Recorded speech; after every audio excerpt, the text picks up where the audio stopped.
Would you really be shocked if Lexie Hull weighed her options after this season?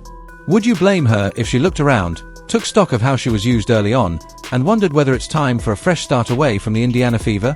Before we go any further, jump into the comments and tell us where you stand. Should the Fever do whatever it takes to keep Lexie, or has the relationship been damaged enough that a split is inevitable? While you're here, hit like, subscribe, and turn on notifications so you don't miss the latest WNBA updates, free agency buzz, and everything Indiana Fever, Caitlin Clark, and WNBA playoffs all in one place. All year long, a story has been simmering beneath the surface in Indianapolis, one that cuts deeper than box scores and post-game quotes. Fans have spent months celebrating a return to the postseason and debating Kelsey Mitchell's next contract, but behind the scenes the tension has been real. This isn't just about minutes or matchups. It's about loyalty, culture, and the message a franchise sends to its core players. And at the center of it all is Lexie Hull, a player whose value goes far beyond her stat line. Let's be clear about one thing first. Lexie Hull earned her reputation the hard way. She's a defensive tone setter, a communicator who organizes teammates, a connector who lifts stars by doing the little things that rarely make highlight reels. When injuries opened rotations earlier this year, she stepped in and did exactly what winning teams need from a 3-and-D wing: pressure the ball, chase shooters off screens, hit momentum threes, and play through contact. Down the stretch and in the playoffs, you could see her imprint on games. She guarded top wings, swung possessions with effort plays, and steadied the floor when things tilted. That's why there's so much emotion in this conversation. Hull has been a big part of turning Indiana from a punchline into a playoff team. And yet, the way her role fluctuated was impossible to miss. Every time necessity forced heavier minutes, she responded. Every time bodies got healthy, her minutes dipped again. It wasn't just one night or two. There were stretches, particularly midsummer, where a player who had sparked winning runs struggled to crack 20 minutes. Ask any defensive-minded coach, rhythm matters for stoppers just like it does for scorers. Pull a glue player in and out of the game plan and you don't just affect a box score, you disrupt the identity you've spent months trying to build. This is where the criticism of the Fever's decision-making has sharpened. Coach Stephanie White's rotation choices drew questions from fans and media alike, especially when the team's defensive edge seemed to fade without Hull's minutes anchoring the perimeter. On nights when Indiana struggled to contain the ball or finish defensive possessions, there was an obvious counter sitting right there. Each time Hull was asked to absorb a bigger role, the group's intensity and connectivity ticked up. The tape tells that story, and so does the body language on the floor. Around the league, people noticed. And they're not coy about it. Multiple teams are expected to monitor Hull in WNBA free agency, including established contenders and ambitious rebuilds. The Seattle Storm makes sense on paper: a strong culture, a premium on defense, and a need for a reliable two-way wing who can play off stars and guard multiple positions. A potential Portland WNBA expansion team, whether it revives the Firebrand or lands with a new name, would need a culture setter from day one. Hull checks those boxes. Add the fact that both markets sit closer to her Pacific Northwest roots, and the pull only grows. When you combine fit, role clarity, and proximity to home, you've got real leverage. Back in Indiana, this isn't only about one player's contract. It's about the Fever's identity in the Caitlin Clark era. Fans dubbed the core the Fever Fab Four for a reason: Clark's shot-making and gravity, Aaliyah Boston's presence and poise, Kelsey Mitchell's scoring pedigree, and Hull's defense and connective tissue. You could feel a balanced foundation forming. The ask was straightforward: build on what worked, level up the supporting cast, but don't lose the grit that made Indiana hard to play against. That's the part that stings for people who watched closely. When Hull's role shrank, so did that gritty identity.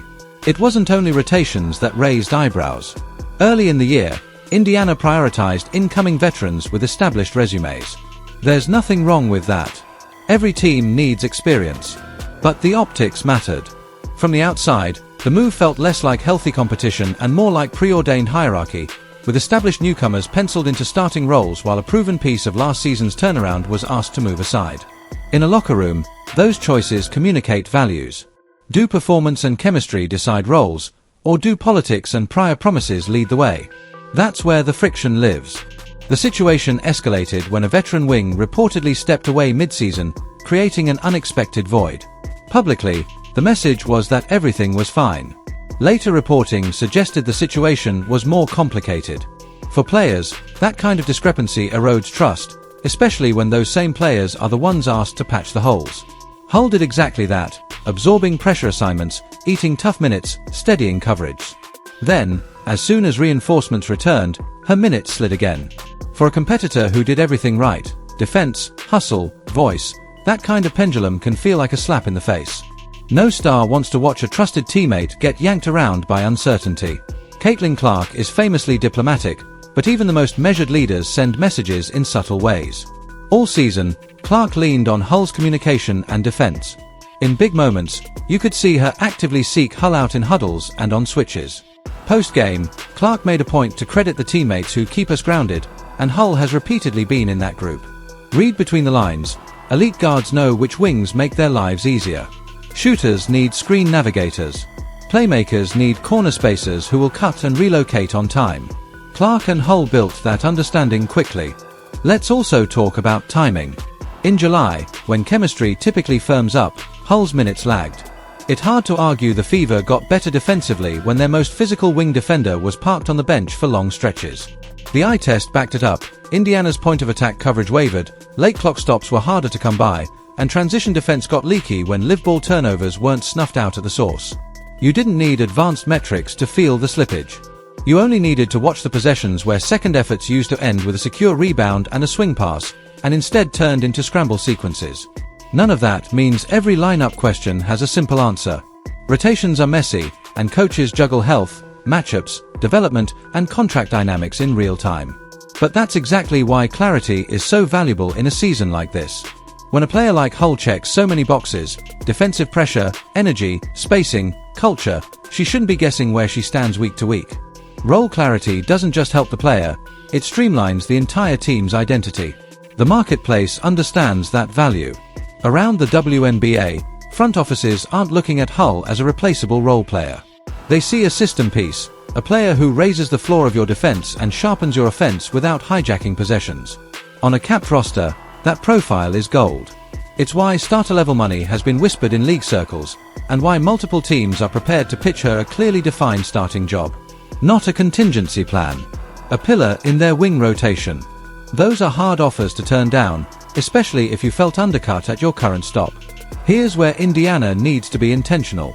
The feverish push to re-sign Kelsey Mitchell makes perfect sense. She's an elite scorer who deserves her payday. But locking in one centerpiece can't come at the expense of the glue. If the message this winter becomes, "We'll get to Lexie when we get to it," the damage could compound.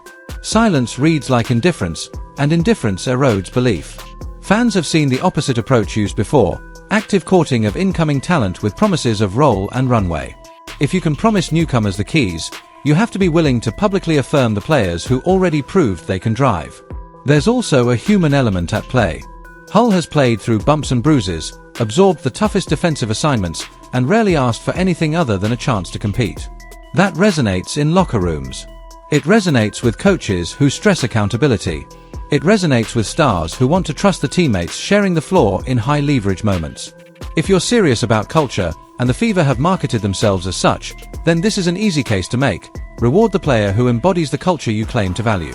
For those asking whether this is really big enough to affect Caitlin Clark's long-term trust in the franchise, consider the message a team sends when a consummate teammate is treated like an interchangeable spare part. Merit must matter.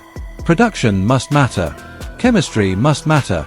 When players start to believe those things take a backseat to office politics, it doesn't just cost you a role player, it chips away at your best player's belief in the plan. A team can survive a missed rotation. It can't survive a credibility gap. So what happens next? If the Fever want to put this to bed, there's a straightforward blueprint. Start with a direct conversation. Exit meetings should be honest and specific. Here's your role, here's why your minutes fluctuated, here's what we need from you next season, and here's how we're compensating that value. Then, put your money and your rotation where your message is. In WNBA free agency, the market speaks loudly. If you see Hull as part of the core four, Caitlin Clark, Aaliyah Boston, Kelsey Mitchell, and Lexie Hull, say it and show it. A multi-year offer with starter expectations, backed by public confidence, would do more for trust than any sound bite ever could. If they don't, the alternatives will be compelling. Seattle can offer stability, role clarity, and a proven infrastructure.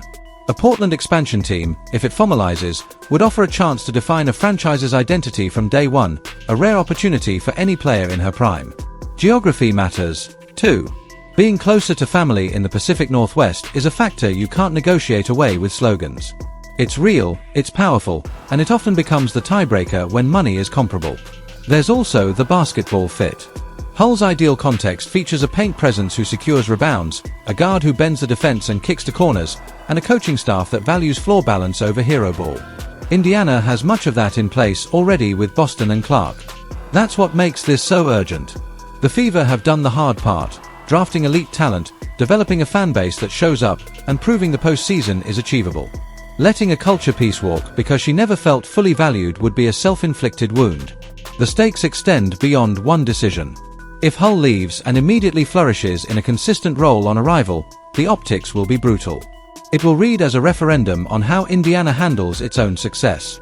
On the flip side, if the Fever lean in, reaffirm her place in the core, and let Clark, Boston, and Mitchell grow with a trusted defensive stopper beside them, this entire saga could become a turning point, a moment where the franchise learned, adjusted, and aligned actions with values. There's a reason coaches and executives talk endlessly about alignment. Stars want to know their teammates are chosen with intention. Role players want to know their work is seen. Fans want to know the franchise sees what they see. Alignment takes the drama out of the day-to-day and lets a team focus on the work. Right now, the Fever have an alignment problem they can fix with clarity and commitment. So, would it be surprising if Lexie Hull walked into free agency open to a fresh start? Not really. She's earned that leverage. She's going to have suitors. She's going to have offers that reflect her value as a starter, not a contingency plan. And if those offers come with the promise of a defined role and a franchise eager to build a defensive identity around her, Indiana can't assume loyalty will override logic. In a league as competitive as the WNBA, you don't get many chances to hold onto the right players at the right time. The Fever finally have momentum. They finally have a fan base that travels, a spotlight that doesn't flicker, and a path that leads beyond one good season. Don't let another team reap the rewards of a player you developed, trusted in big games, and leaned on when it counted. Keep the core intact. Choose identity over optics. Choose substance over spin. Your move, Indiana.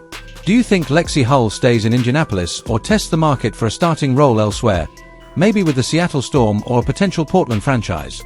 Drop your prediction and your why in the comments. If you're a Fever fan, tell us the one move you want the front office to make first this off-season.